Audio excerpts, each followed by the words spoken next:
On November 7, our national correspondent Amy Harmon returned to southeastern Ohio to participate in a discussion at Ohio University about teaching science in an era of public mistrust.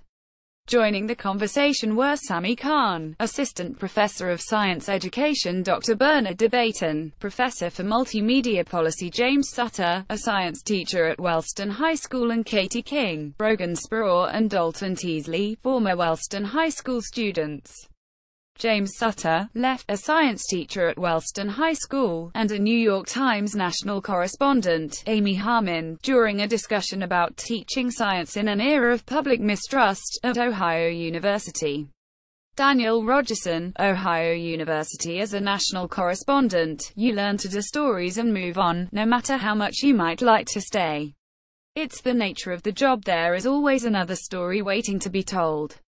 Recently, my editor asked me and several other correspondents to return, for public forums, to the areas of the country from where we had reported on the nation's political divide.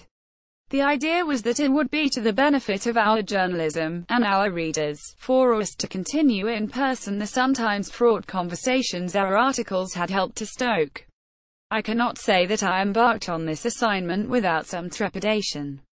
My article focused on a clash between a high school science teacher and his students, in a town in southeastern Ohio coal country, over the broad scientific consensus that human activities are causing dangerous warming to the planet.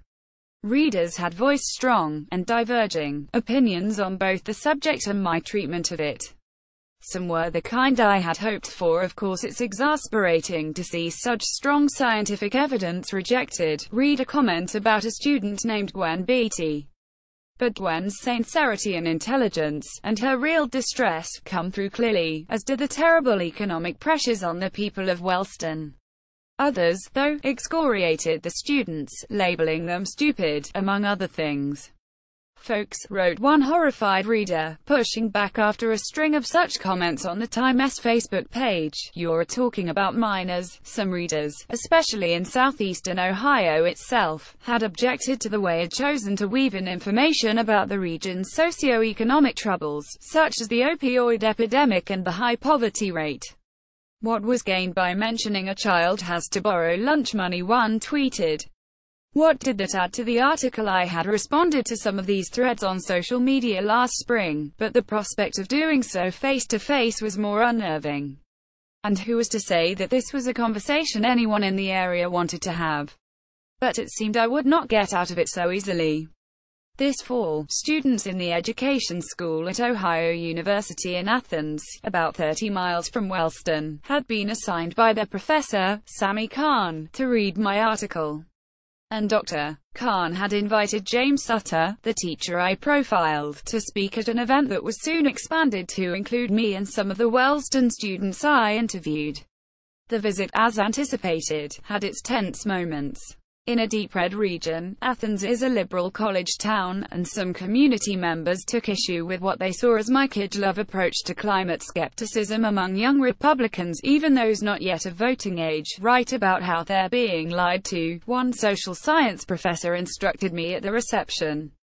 That's what changes the minds of my students. We're past debating climate change, an environmental activist insisted.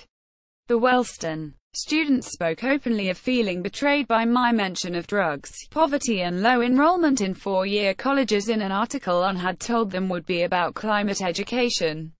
From left, Ms. Harmon, Dalton Teasley, a senior at Wellston, Brogan Spuror, a former Wellston student and current engineering student at Ohio University's Russ College of Engineering and Technology, and Katie King, one of Mr. Sutter's former Wellston students and a current student at Ohio University's Patton College of Education. Daniel Rogerson, Ohio University. In our town, we are just kind of trying to survive, said Katie King, now a freshman at their university. We have a lot of pride. For my part, I was glad we were discussing the often ignored connection between attitudes toward climate change and economic inequality. And even as I defended my effort to explain to readers why climate change might not be a priority in Wellston, I knew I would be more mindful in the future of how certain facts might be misinterpreted as judgment. Tense moments aside, much of our conversation focused on Mr. Sutter's remarkable teaching. Like many of the students I met in Wellston, those on the panel had, in his classroom, come to consider climate change a serious problem, and to recognize human activities as its primary driver. There may be emotional safety in talking about your story at a physical remove from where it unfolded. But it is far more enlightening, and personally rewarding, to be there. A few days after I had returned from Athens, I received a direct message on Twitter from Jonathan Caldwell, a senior at Ohio University in St. Clairsville. "I appreciate your work," he wrote. His education professor, Jacqueline Yarn, had apparently also distributed my article, which he had used for a class presentation on how we approach ideas like climate change or any other topic that can be seen as controversial and what responsibilities I believe we have as teachers. At first I thought Mr. Caldwell, who grew up in eastern Ohio and is hoping to be the first in his family to graduate from college, was simply writing to make the connection. Then, a few days later, came the invitation. We're a small campus here at Eastern, but we're really close here at the campus, and I know we would love to learn from you. I think we could share a lot with you as well. I haven't discussed it with my editor yet, but maybe sometime soon I'll be heading back once again to Ohio. To a video of the November 7th Athens, Ohio, panel discussion, teaching, learning and reporting about science in times of public mistrust. Click here. Thanks to all the Ohioans who showed up, especially the crew that came from Wellston.